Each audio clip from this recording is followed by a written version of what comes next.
everyone, and welcome to Dean Allen's Frontierland. I hope you're well. I hope you've had a good few weeks. This is actually the final Frontierland of 2023, and what a year it's been. We've interviewed some wonderful people on the episodes. Please go back and check them out. Everyone from conservation, music. So we've got a lot of variety on Frontierland. Tonight, we are going to be interviewing someone that you've all heard of course. The last few weeks of 2023 have been dominated by sport. Here in South Africa, we are still buzzing after the Springbok victory over there in France. We are now world champions for a record fourth time, which is fantastic. But if you're anything like me, it was tough going, wasn't it? The Boks winning their last 3 games by a single point, so they really put us through it. But we have a strong legacy of rugby here in South Africa. Going back to when the game was introduced back in the late 1800s, I've done a lot of writing about that. But more recently, of course, our World Cup heritage, starting in 1995, that amazing victory against the All Blacks. Again, of course, that was won by a kick in extra time. And tonight, we're going to be speaking to the man who kicked that winning goal. So I think it's relevant and apt that we bring in none other than Mr. Joel Stransky onto Frontierland. Dean, hey Joel, hi buddy, are you well? I'm good. I'm all Thanks good. very I'm all much. good. Hello from the Eastern Cape. I believe you're in a humid KZN at the moment. Yeah, so we relocated here probably 2.5 years ago, and my businesses were still in Joburg, so I commuted for almost 2 years. But this year, I changed my life a little bit, bought a business down here, and we sold a couple of our businesses up in Gauteng, so the need to commute was no longer there. And so I'm based down here, and it is sweltering at the moment. It feels like February's arrived in November. The humidity is tough. It's boiling hot. But that's why we live here, because the climate's so good. Of course, and you're looking fit, and well, I know you are. I know you're a keen cyclist. We'll talk a little bit more about that. But before we go any further, have you recovered from that World Cup? Wasn't it incredible?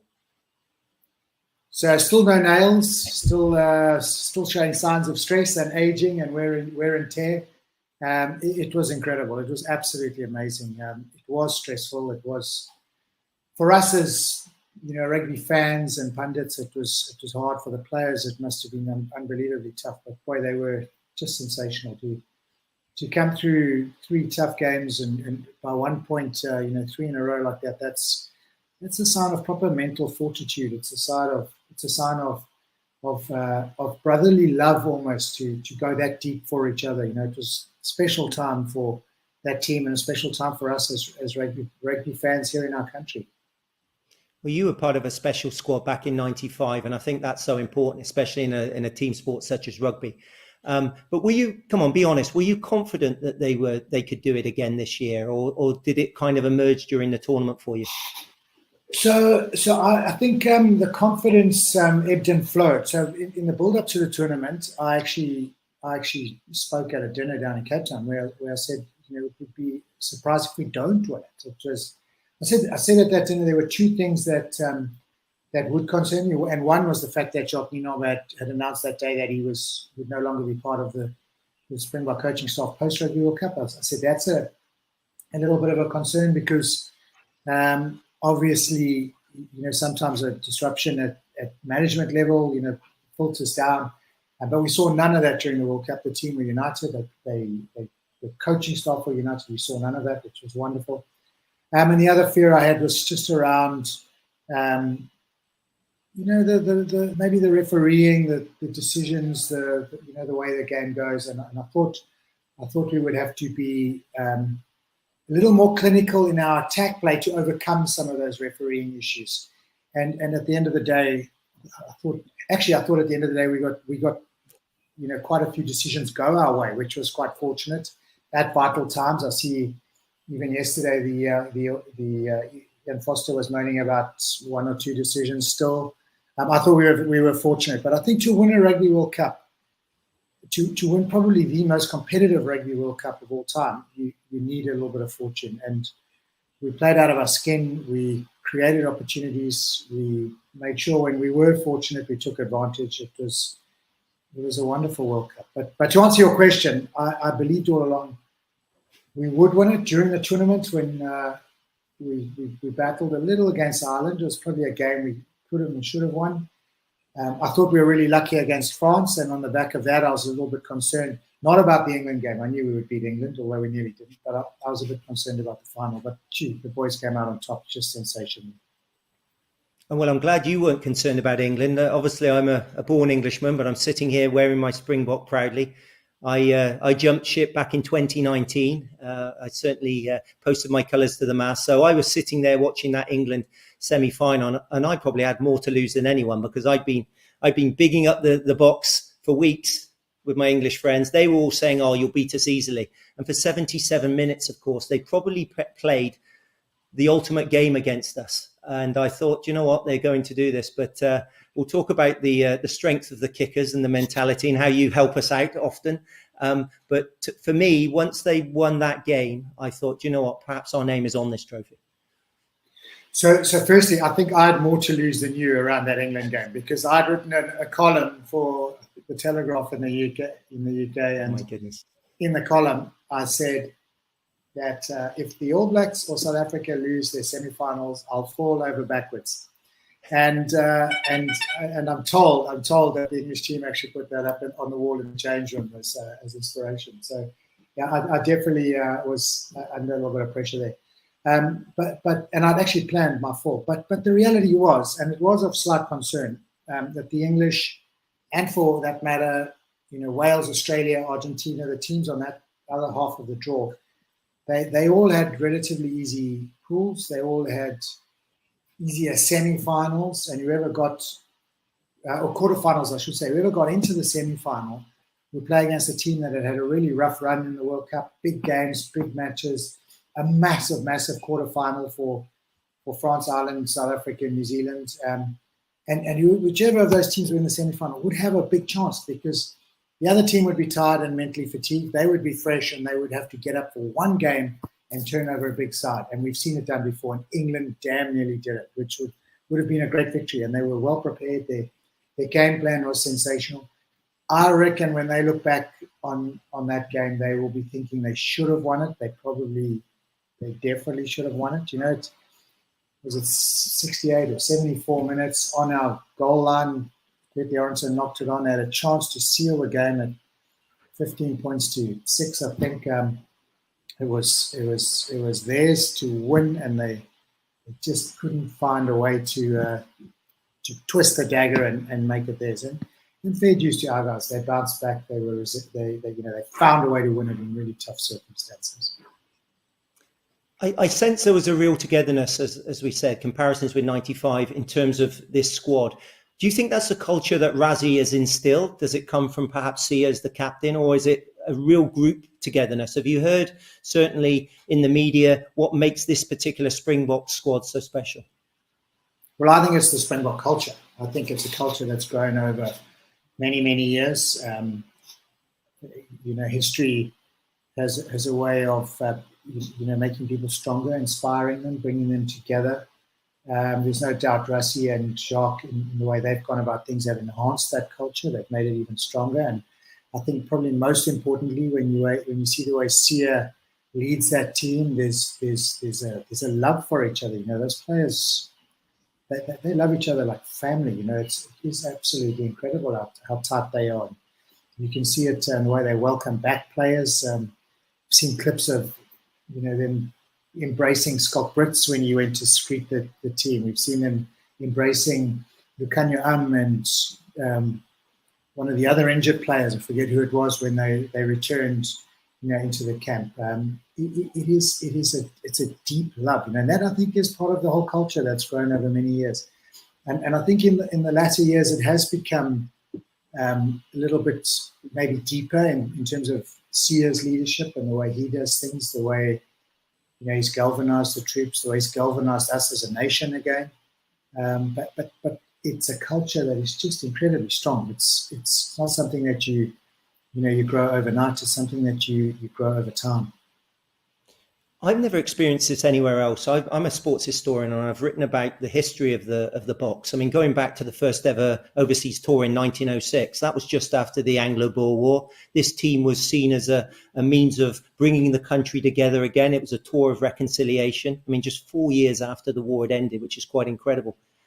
Every time we seem to go to a World Cup, and you all know more than anyone, we'll talk about 95 in a moment. But again, this year, a victory for the Boks, it's more important than just a rugby game, isn't it? I mean, it's seen as doing more for this country than perhaps politicians or anyone can do. And does that ever get to the players? I know they talk about the bigger relevance of what they do and who they're playing for. Siya, especially, an incredible statesman, he talks about this is for the country. But surely at some point, the players must feel that weight on their shoulders.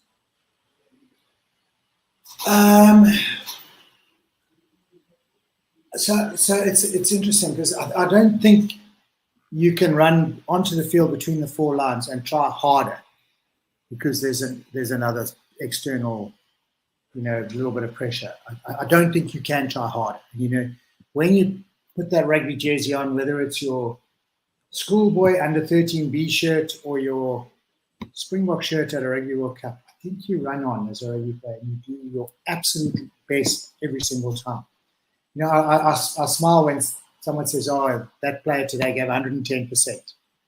A player gives 100% you go and give more than 100%. A rugby player gives 100% every single game. So I think sometimes there is maybe a little bit of pressure, but the pressure can be an inhibitor more so than more inspiring because you are already giving your absolute everything.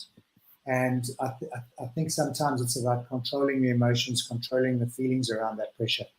But certainly it just creates, I suppose, a narrative that maybe gives you comfort or inspires you a little bit more to make sure you train hard during the week, you do everything that's possible, you enable yourself to run on the weekend and give that 100%. I think it's also a position of privilege for Siya and for their team to be able to say that, for them to talk about it, to understand the relevance. We're a troubled nation. Let's be quite frank. We're a troubled nation. We live with day-to-day issues that are just second to none. One of the highest crime rates in the world. The murder rates, the breakdown of infrastructure, load shedding. Our rand is declining. Unemployment. We live in a troubled country, and so when there is something like a sport, whether it's the African Cup of Nations in 1996 or a Rugby World Cup in 1995, 2019, or 2023, it does give us. And I left out 2007, but those other three World Cups seem to have played a slightly major role in bringing us together at an important time. And sport can do that. Sport can bring people together, as Madiba famously said. This is an opportunity that the rugby players took advantage of. They spoke about it. They wanted it to be something that united the nation again. They wanted it to be uplifting and inspirational for everyone in our country. And unbelievably, it was. There were obviously the detractors post-Rugby World Cup, like Julius Malema and the EFF, who we should just probably forget what they said.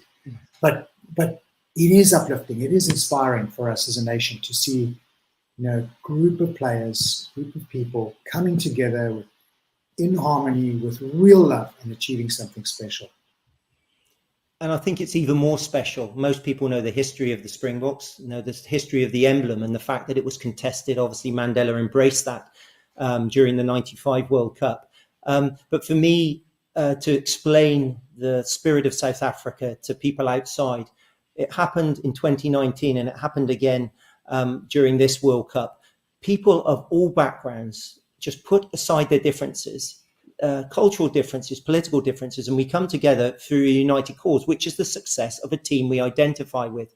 And by the way, you mentioned a lot of the problems we have in South Africa, as I often give at my talks. I have to remember that the world is a troubled place. Other places have the same kind of issues. But the thing is with South Africa, Joel, don't you believe, our PR is poor. The news that tends to come out of places like America, Australia, the United Kingdom tends to be positive. It tends to put a positive spin on how they're handling situations. I think, again, the Springboks and sporting success has highlighted what's good about our country. It's an incredible country with incredible people and spirit. And I think back in 2019, I had to explain this to an English friend of mine who didn't understand. I said, John, this victory means more than just a game of rugby. This is for a country that needs this. It needs another shot in the arm to get us to the next World Cup. So that's where this pressure that we've talked about, maybe the players thankfully don't realise what was going on back here. But I know myself, like everybody else, certainly for that final few weeks, we had a knot in our stomach because we knew we were near to, again, a positive experience in our country. And no one knows that more than you, because you talk about something that happened back in '95 with that marvellous World Cup victory. And it's a legacy that lives on well beyond the World Cup. So firstly, if I can just comment on I think our PR is bad. I think that's, probably a valid point. But again, I say this with a sore heart. I don't think we do enough to fix the troubles we have in our country. I think our government is disappointing at the moment. We have such unemployment, we have such poverty, and I know there's this constant, I guess, this battle between the good guys and the corruption and the bad guys. But I can't help thinking we need to be better. We have little minor victories that we can talk about, but we don't have big victories. We don't see, the criminal element in this country being locked up. We don't see load shedding being properly addressed right now and changes being made. We don't see work going into fixing the water infrastructure. We don't see, jobs being created for those who are unemployed. It's private charity. We see the kids who are hungry. We see kids who have who deal with daily issues that are just deeply saddening.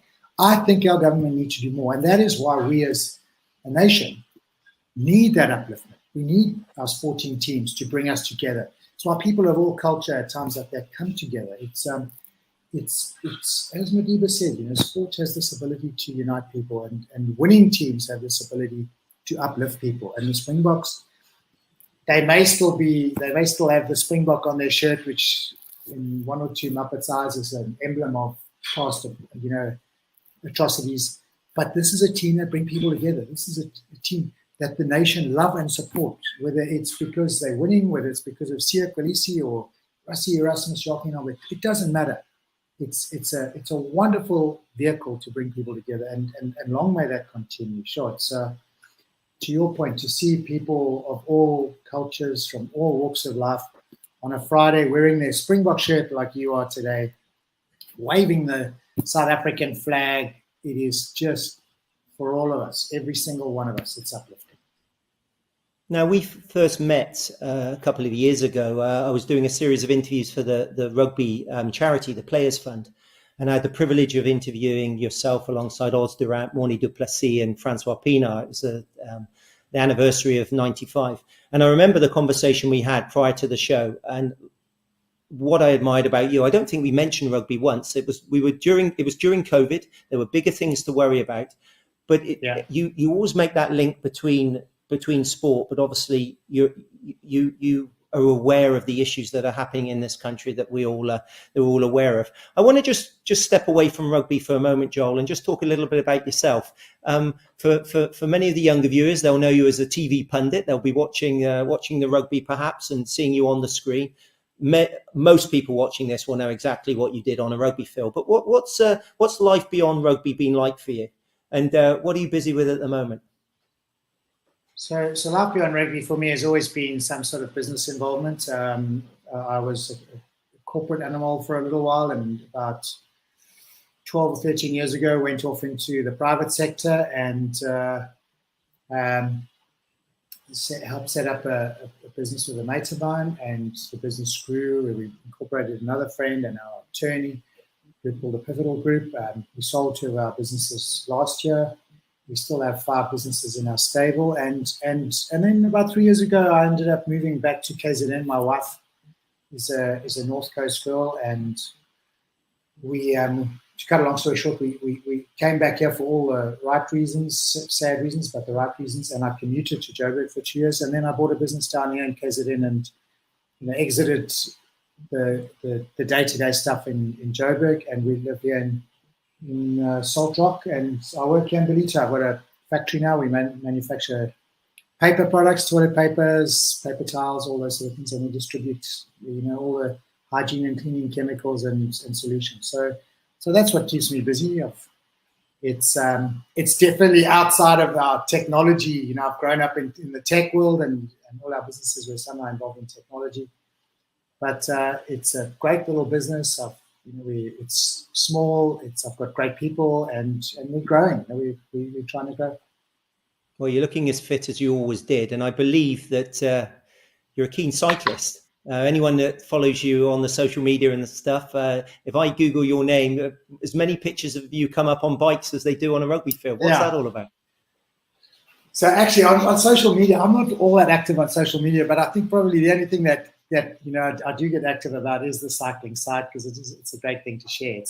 It became, when I got injured playing rugby, the doctor said to me, "You can't run, get on a bicycle," and so I cycled for about 2 or 3 years while the bones in my knee recovered a bit. Then I was able to run a bit. I carried on cycling, and then the adventure. I'll tell you what actually got me into cycling. Ilana Meyer phoned me in 2009, September-ish. She said, "It's Ilana Meyer." I said, "The Ilana Meyer." She said, "Yeah." I said, "Hey, Ilana, really nice to chat. How are you?" Chat. She said, "I run a charity. Do you fancy doing the Cape Epic next year for charity?" I said, "What is it?" She said, "No, it's a little mountain bike race." I said, "I'm in."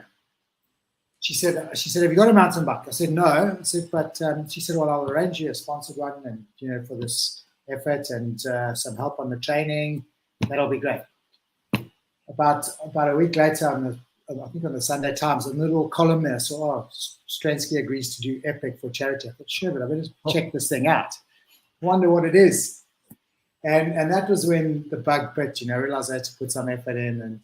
And since then, it's been just the most wonderful journey of endurance sport. It's like a proper addiction. It's a drug. I've done a few Ironmans. I've done some crazy things. I ran comrades. But the focus has been mainly on the mountain bike. And it keeps us young. It keeps us healthy. It keeps us fit. To our conversation a little bit earlier about the rugby culture, the rugby tribe, cycling has its own tribe of people. It's you ride with a partner, you ride into these beautiful trails, you're out in the mountains, you see things that you wouldn't normally see in life. It's a great way of living. It's a great it's a way of living as opposed to just doing a sport. Long may it continue. Talking of beautiful parts of the country, we are in Nelson Mandela Bay, the Eastern Cape, absolutely fantastic. We're a little bit sore at the moment because the Boks missed us out here in PE on their victory tour. They went up to East London. How can they do that? I know, exactly. That's a poor show, exactly. Right? It is a poor show. We're hoping they'll come back, certainly with the Siya connection and some of the boys from here. As you know, we're rugby mad here, sports mad in Port Elizabeth, Quebec. Can we go back to your sort of early playing days? Days of amateurism. It's a different game. The domestic game was so probably bigger than it is today. Can you give me some memories and some of the characters from this part of the world that you played with? Oh, it was hard. Jeez. So there's one thing we always knew, and in my time, probably more at the Sharks, then I finished off with the Stormers in Western Province. We always knew that we were a good side. We won the Currie Cup in 1990, and we had a strong team. We had a whole lot of Springboks. It was a good side. We always knew we had a really good chance of beating Eastern Province. We always knew we could maybe win the game, but we always knew we were going to lose the fight. It was always hard as nails. It was tough and brutal, and you had guys like Audrey Geldenhuys and Armand Dupuy in the second row. Frans Erasmus, the late Frans Erasmus, the Domkrach, the prop. Andrew Patterson was the hooker down there for a while before he moved to Western Province. Garth Wright, my first game against Eastern Province, I played against Garth Wright. And I think Henny LaRue came on the scene somewhere around about then. Donnie Gerber. It was a team full of big, hard men. Put a human in the loose forwards. It was always tough. I think if I think back, I don't remember losing too many. I remember always being battered and bruised coming off the field against that Eastern Province side. And by the way, it was home all the way. To go down to the Boot was also tough. The Boot Terrassen Stadium down there. Oh. It ran the other way. The wind was always a factor. The change rooms were small. The crowd were partisan. It was a tough place to come and win. Well, we're known as the friendly city, but it seems like when it comes to rugby, we certainly didn't give a friendly welcome. It was only after in the bar, I'm sure you got to know the lighter side of the guys. Yeah, and such great guys. There were some wonderful stories about the players down there. Franz Erasmus in particular, what a character he was. And when I got to know Andrew Patterson a bit more, playing with him down in Cape Town, who is also a mountain biker, by the way. He used to tell us the stories of Franz Erasmus and the boys down there. It was.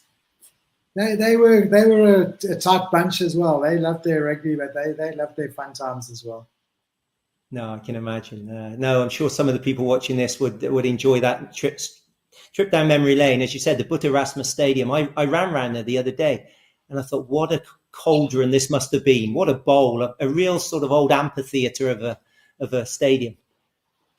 Yeah, very much so. And sort of like, as you said, like built in the bowl, built in the valley. The wind used to channel through there. It was.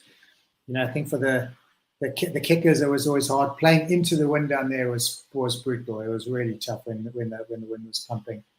But that's what home ground advantage is all about. It's about understanding the conditions, knowing the conditions, and playing to the best of those conditions.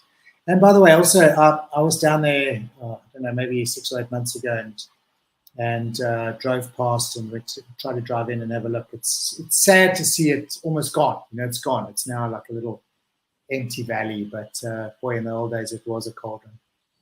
Oh, amazing. There's some memories coming through. I can see some of the comments they're talking about Dani Gerber and Henry Bezuidenhout, I can see, and there's various names coming through here that people are just loving these names.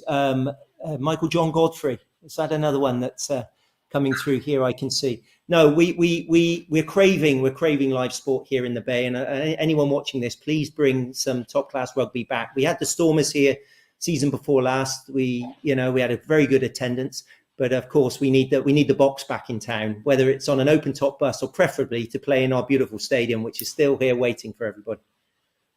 And what a beautiful stadium it is, isn't it? I mean, we've been down there a lot to watch and commentate and work. It's a great environment and so well supported, and hopefully there will be test matches to come down there.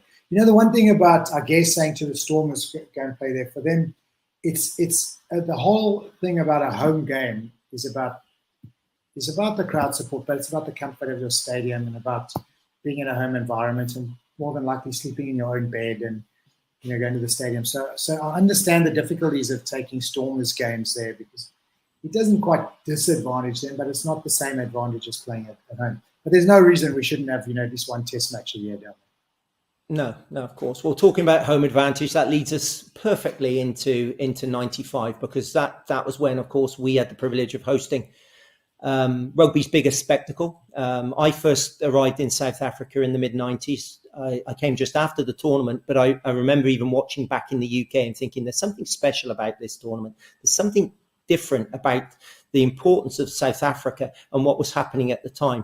Now, you, of course, were an important part of that 95 squad. I had the privilege of interviewing Francois, Pienaar, Mornay, Duplessis and Os Durant, and of course, the players at that time. Very different characters, very different abilities, but there was something special about 95. When did you realise that there was a momentum? And did you realise early on that perhaps, again, this was more important than a rugby tournament? You had a role. Or was that something that perhaps when we've watched Invictus and the Clint Eastwood movie has been instilled on that episode at the time? At the time, did you know what was going on, Joel?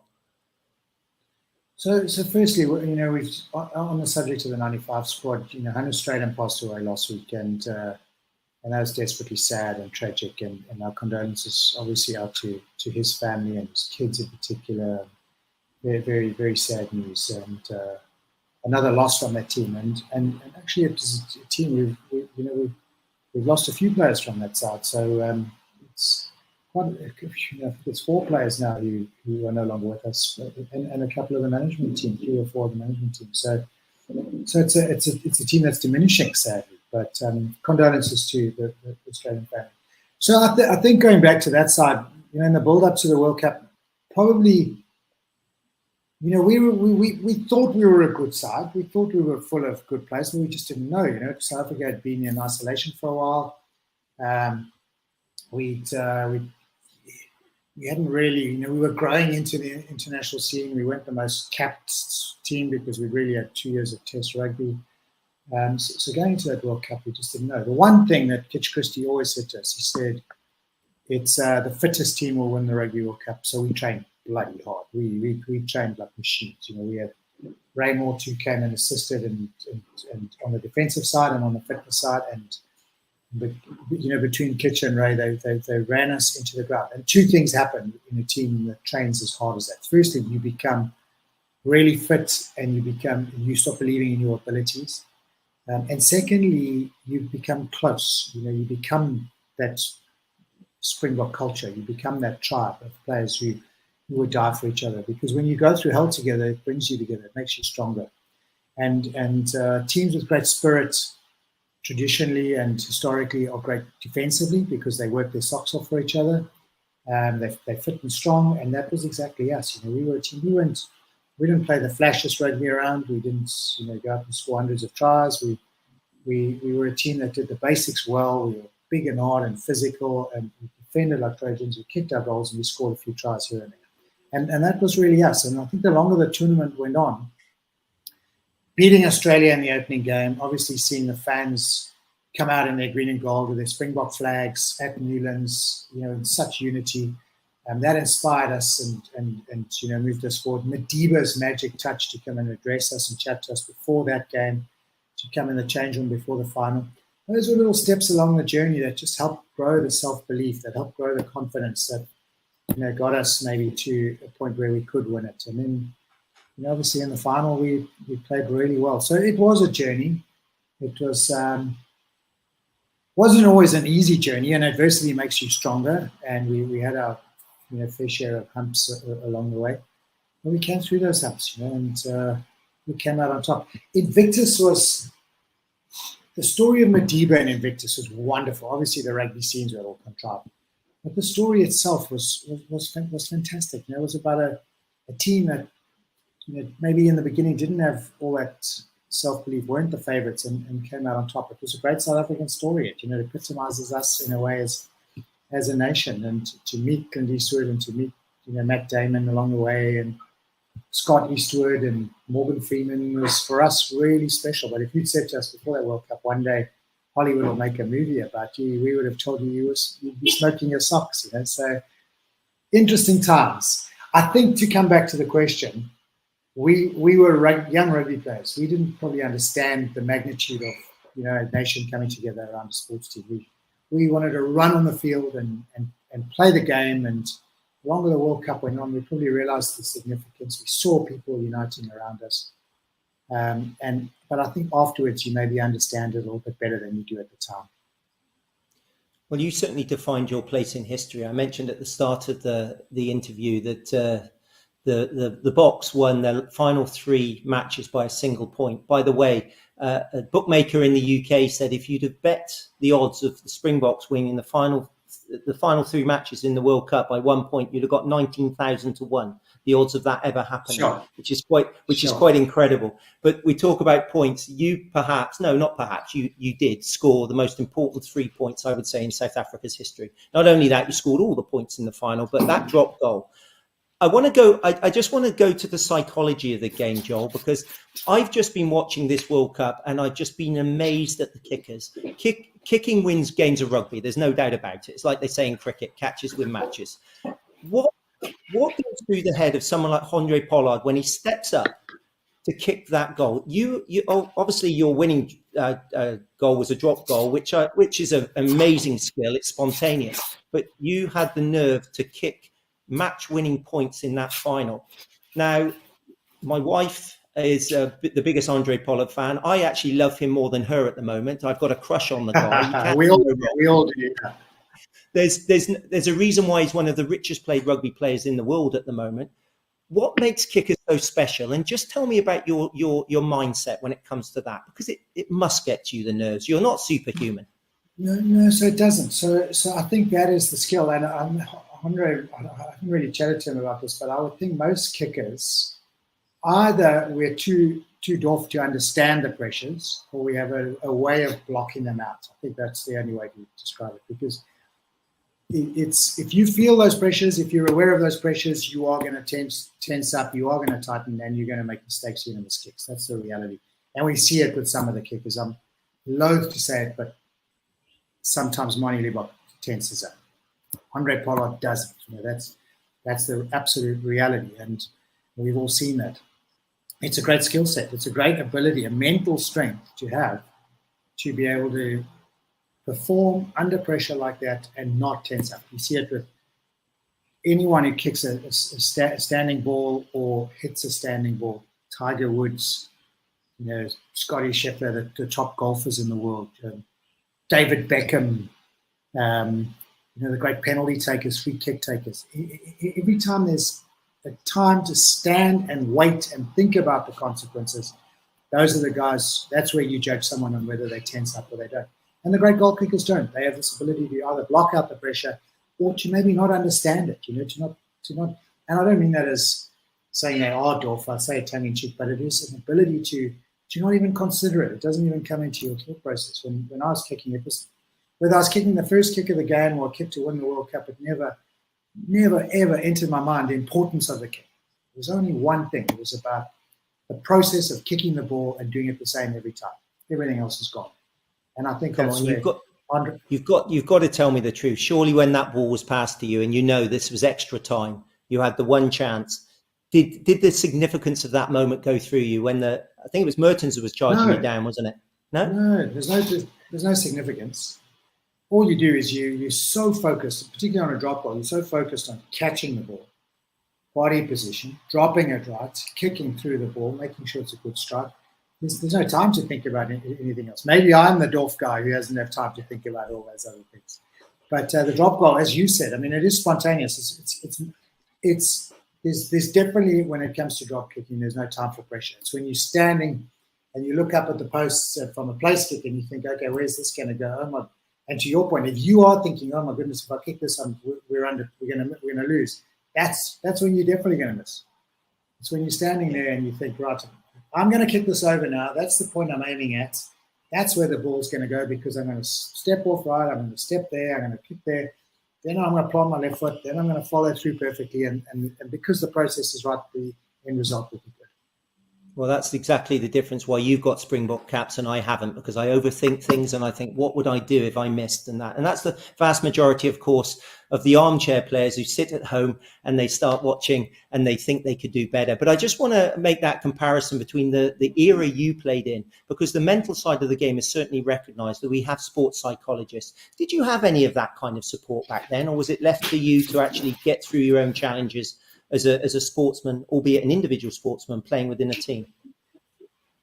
So for the Springboks in that era, I don't think we had any. I think no, we didn't have anyone on the psychology side. We did already in 1990 with the Sharks with Natal when we won the Currie Cup at Loftus first. What we beat. I hope Nas is watching when we beat Nas and the Blue Bulls. He isn't. We'll share it to him. We'll share it. We'll send it to him. But we actually did have Ian McIntosh brought in a sports psychologist then already, and who worked with us a little bit. And really, it was about instilling or ingraining deeper the self-belief, because everything that chap did was about making us believe we could beat the Bulls at Loftus on that day, this great Bull side, and which we did. So back then already there was a little entry into it, but certainly nothing as intense as we see now amongst the teams, and more importantly the individuals. Because to going back to the goalkeepers, I think every single golfer in the world works with a sports psychologist. Do you have any regrets that you didn't play rugby in a different era? A lot of sportsmen I talk, perhaps a little bit older than you, missed out on international competition because of the politics of the country. But I'm particularly thinking about the professional side. Do you look at the likes of Pollard now and what they're earning at Leicester and for the Boks and whatever, and think, that could have been me in a different era, or are you glad that you played when you did? And what are the main differences with the modern game? I know the refereeing is probably different. You might want to touch on that. So I'm not someone who looks back really, so I look forward. My eyes are facing forward, so I don't ever really look back thinking, "Geez, I'd love to have played in a different era." Obviously, I would, it would be inhuman to look at it and say, "Well, I would love to have earned the money the guys are earning." It would have changed, maybe life in some ways. But I'm very happy where I am. I think if I played in a different era, maybe I wouldn't have kicked the drop goal. Maybe we wouldn't have won the World Cup. Maybe there'd be parts of my life that are very different. So I don't look back with harboring any regrets around the time I played. And in some ways, I think we were quite blessed. We played at the end of the amateur era, where there was maybe a little bit more fun, maybe touring was maybe a little bit more robust. There was no social media in those days. The guys, you could go out and let your hair down a little bit. And then we crossed over into the modern era for a while. So I think we were fortunate. Maybe we were a little more fortunate to have some time in the modern era, the professional era, as opposed to the likes of Johnny Gerber or Nas, for that matter, who missed it completely. Maybe we were blessed. No, I think it was a very interesting period in rugby history, but certainly in South African history. And I think you've etched your names into social histories of this country, regardless of sport. And as I said, when Hollywood comes knocking, and Mr. Clint Eastwood, there's an amazing story there. And it's something that I've often talked about publicly, that I want the rest of the world to know about. But I just want to end up now and just take us back to the future of the Boks. We're very well known of playing year by year. I think that's our success. We don't necessarily look to the next World Cup. But if you're going to look at the next 4 years now, Joel, some of our players are aging. Perhaps they reached their peak now, which was rightly so. This was expected to be one of their strongest years in 23. Have you got hope for the future? Can we do it for a fifth time? So I think, firstly, I think you said it earlier, the government's probably not good at marketing or telling us what they're doing or projecting the good news. And maybe SA Rugby don't talk about it enough as well. They have a program that is aimed for the future. Rassia and Jacques have a whole system that they've had for the 7 years that they've been there, since 6 years that they've been there. When they took over in early 2018, their goal was to win the World Cup in 2023, not 2019. They had a long-term plan, and their plan is still one that evolves year to year to include, continuity into the future. It's not just about now. I think every team, having said that, I think every team does go through a period of evolution, and I think we are going to be in one of those periods now. As good as that plan may have been as much as there may have been youngsters that have been brought in to be mentored, to learn, to get a taste of the squad that will maybe come in on a more regular basis now in the next year, the next 18 months. I think there's no doubt that some of the stalwarts of the side are going to evolve out of the squad in the next little while. And you can't help but look at some of the players that are maybe getting towards the end of their international career, or who have already declared the end of their international career. And so you will find that, I don't know, just looking from the front backwards, Stephen Kitsoff, Frans Malherbe, Bongi won't be around for the next World Cup. You would think, touch and go. Eben, it's a bit, I doubt very much will be there the next World Cup. You can go through the whole squad. There are names that won't be there. So we are going to go through a period of evolution, but there's two things that will keep us in good stead. One is we in this country produce a plethora of talent year in, year out. We just churn out big, strong rugby players with great skills. There's just no other way of looking at it. We have a plethora of talent coming through the school system that have been coming, that are still coming, that will continue to come forever and ever. It's just the nature of who we are. So the talent is there. That's the first thing. The talent is there. In the last few years, we've seen this our style of rugby develop a little bit from very much a box kick from 9 and a big boshing game to a little bit more sophisticated. the wingers and the outside backs counter-attacking, getting the ball, playing the game a little bit more. So I think the thought process is there as well. The thought process in terms of developing our players, the thought process in terms of developing our game. And Rassie has still got a 2-year contract left. He's there for another 2 years. So I've absolutely no doubt that in the next years, this evolution might see a little bit of inconsistency, but the talent will ensure that in time to come, we'll always be a great rugby playing nation. Oh, without a doubt. Let's hope people have got the patience for that. I just want to end up, because I'll kick myself if I don't ask you. I remember during our previous interviews, you let me know a few stories that are happening in the background in '95. We talked about team spirit, and you can just see that there's a lot of fun in the current Boks squad. They got a really good togetherness, and whether it's Faf or whoever is the joker. Who was the team joker back in '95? I remember you mentioning somebody put a snook in somebody's bed. Do you remember that story? What was going on in the background just to keep you together?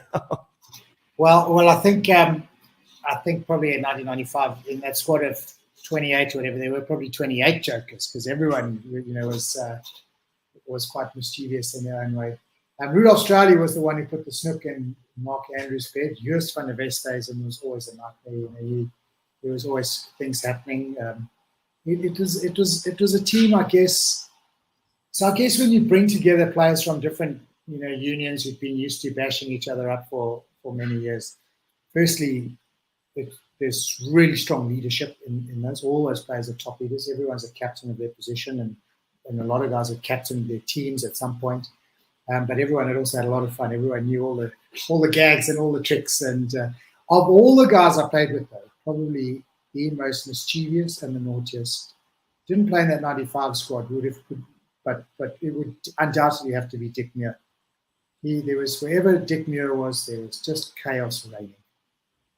I've heard about him. He's got that look about him. He's but you need that in a team, isn't it? There's something special about being in a team. And I know when we brought you together a few years ago, I could just see the camaraderie between you. It was almost like you slipped back into your roles again.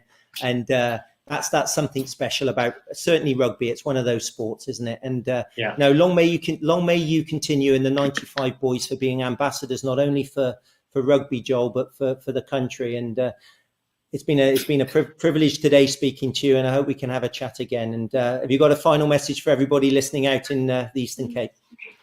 Yeah, so firstly, Dean, if I could just say, rugby is this incredible sport. We keep referring to it as our South African culture and South African. Rugby has its own unbelievable culture. You run onto the field, you smash each other for 80 minutes, and after the game, you're best of mates. I mean, we all have mates from the All Blacks, the Australians, the English. We socialise, we chat to you from time to time, we check in with, we make sure everyone's okay. It's much broader than just the little team you play in. So rugby has this very, very special culture, and the Eastern Cape in particular has a special rugby culture. We've mentioned some of the history there, and some of the great schools that are churning out players from all different cultures. Long may rugby in the Eastern Cape continue, because I think that the future Springbok teams will always have a backbone of players from the Eastern Cape. So support the game down there. Continue to fight, to get test matches, to get first class rugby, and we all look forward to coming down to watch the game there, to support the game, and to spend time in the friendly city.